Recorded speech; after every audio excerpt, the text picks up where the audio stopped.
Chapter 19. While Admiral Croft was taking this walk with Anne and expressing his wish of getting Captain Wentworth to Bath, Captain Wentworth was already on his way thither. Before Mrs. Croft had written, he was arrived, and the very next time Anne walked out, she saw him. Mr. Elliot was attending his two cousins and Mrs. Clay. They were in Milsom Street. It began to rain, not much, but enough to make shelter desirable for women, and quite enough to make it very desirable for Miss Elliot to have the advantage of being conveyed home in Lady Dalrymple's carriage, which was seen waiting at a little distance. She, Anne, and Mrs. Clay, therefore, turned into Molins, while Mr. Elliot stepped to Lady Dalrymple to request her assistance. He soon joined them again, successful, of course. Lady Dalrymple would be most happy to take them home, and would call for them in a few minutes. Her ladyship's carriage was a barouche, and did not hold more than 4 with any comfort. Miss Carteret was with her mother. Consequently, it was not reasonable to expect accommodation for all the 3 Camden Place ladies. There could be no doubt as to Miss Elliot. Whoever suffered inconvenience, she must suffer none. But it occupied a little time to settle the point of civility between the other 2. The rain was a mere trifle, and Anne was most sincere in preferring a walk with Mr. Elliot.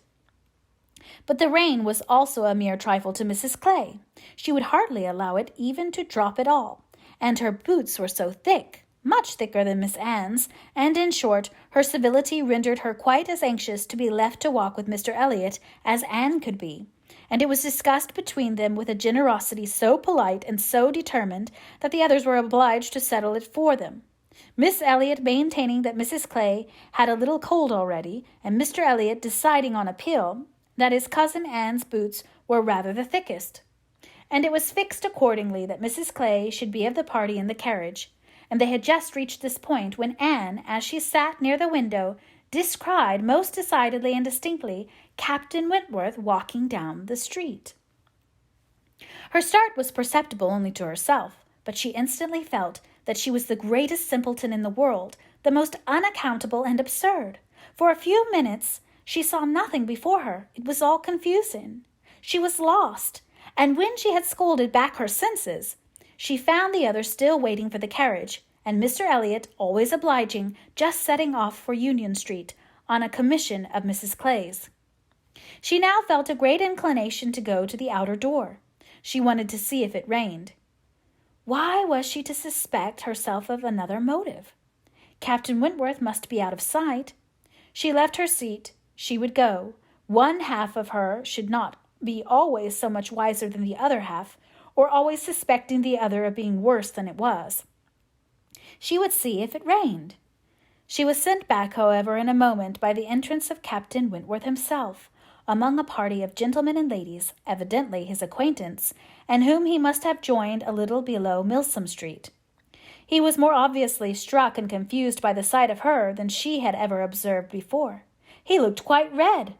For the first time since their renewed acquaintance, she felt that she was betraying the least sensibility of the 2. She had the advantage of him in the preparation of the last few moments.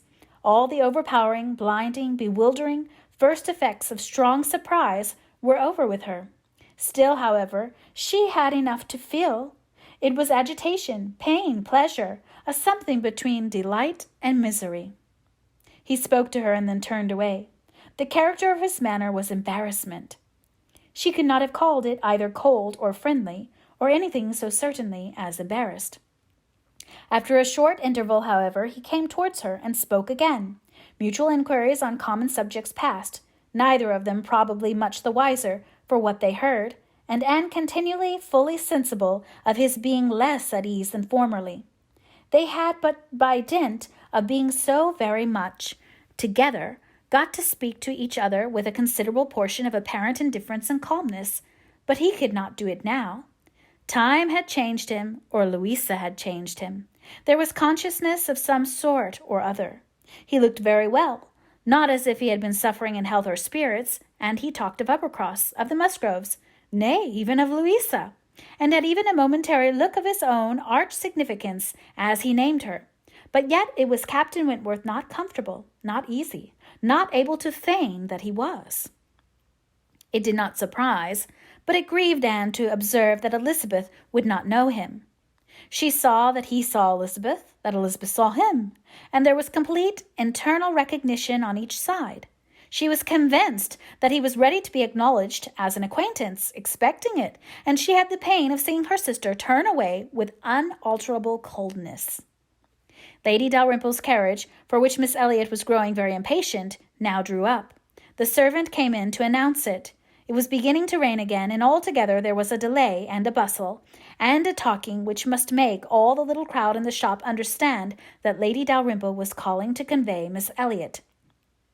At last Miss Elliot and her friend, unattended, but by the servant, for there was no cousin returned, were walking off, and Captain Wentworth, watching them, turned again to Anne, and by manner, rather than words, was offering his services to her. "I am much obliged to you," was her answer, "but I am not going with them. The carriage would not accommodate so many. I walk. I prefer walking." "But it rains." "Oh, very little. Nothing that I regard." After a moment's pause, he said, "Though I came only yesterday, I have equipped myself properly for Bath already, you see," pointing to a new umbrella. "I wish you would make use of it, if you are determined to walk, though I think it would be more prudent to let me get you a chair."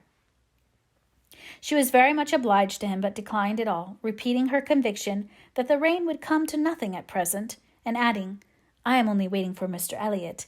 He will be here in a moment, I am sure." She had hardly spoken the words when Mr. Elliot walked in.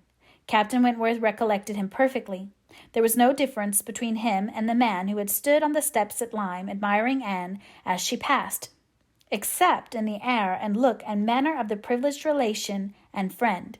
He came in with eagerness, appeared to see and think only of her, apologized for his stay, was grieved to have kept her waiting, and anxious to get her away without further loss of time and before the rain increased. And in another moment they walked off together, her arm under his, a gentle and embarrassed glance, and a good morning to you, being all that she had time for as she passed away. As soon as they were out of sight, the ladies of Captain Wentworth's party began talking of them. "Mr. Elliot does not dislike his cousin, I fancy." "Oh, no, that is clear enough. One can guess what will happen there. He is always with them, half lives in the family, I believe. What a very good-looking man." "Yes, and Miss Atkinson, who dined with him once at the Wallaces, says he is the most agreeable man she ever was in company with." "She is pretty, I think, Anne Elliot, very pretty when one comes to look at her. It is not the fashion to say so, but I confess I admire her more than her sister." "Oh, so do I." "And so do I. No comparison. But the men are all wild after Miss Elliot. Anne is too delicate for them." Anne would have been particularly obliged to her cousin, if he would have walked by her side all the way to Camden Place without saying a word. She had never found it so difficult to listen to him, though nothing could exceed her solicitude and care, and though his subjects were principally such as were wont to be always interesting, praise, warm, just, and discriminating, of Lady Russell, and insinuations highly rational against Mrs. Clay. But just now she could think only of Captain Wentworth. She could not understand his present feelings, whether he were really suffering much from disappointment or not. Until that point were settled, she could not be quite herself. She hoped to be wise and reasonable in time, but alas, alas, she must confess to herself that she was not wise yet.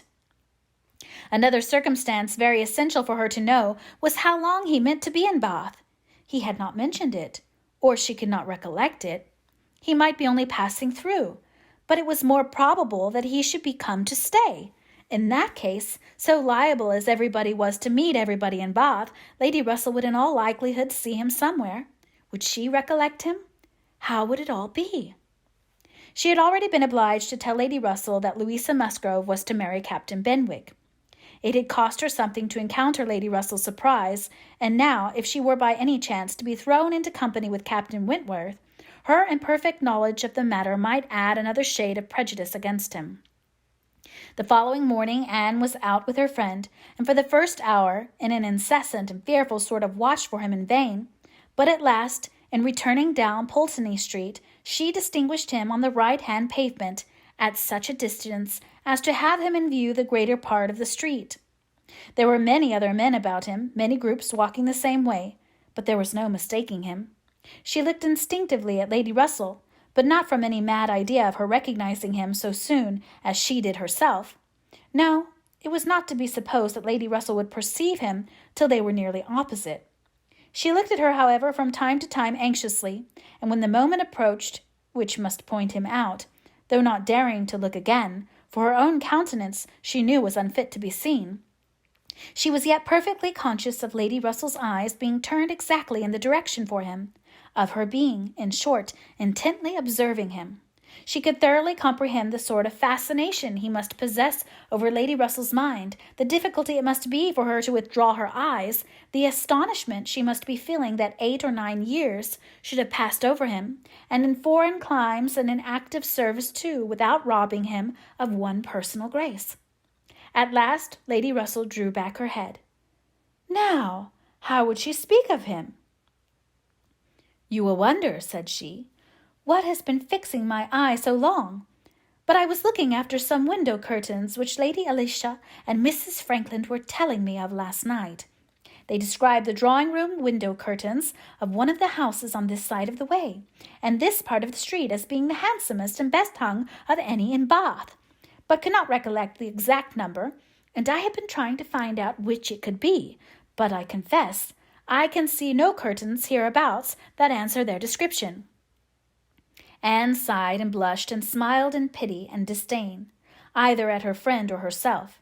The part which provoked her most was that in all this waste of foresight and caution she should have lost the right moment for seeing whether he saw them.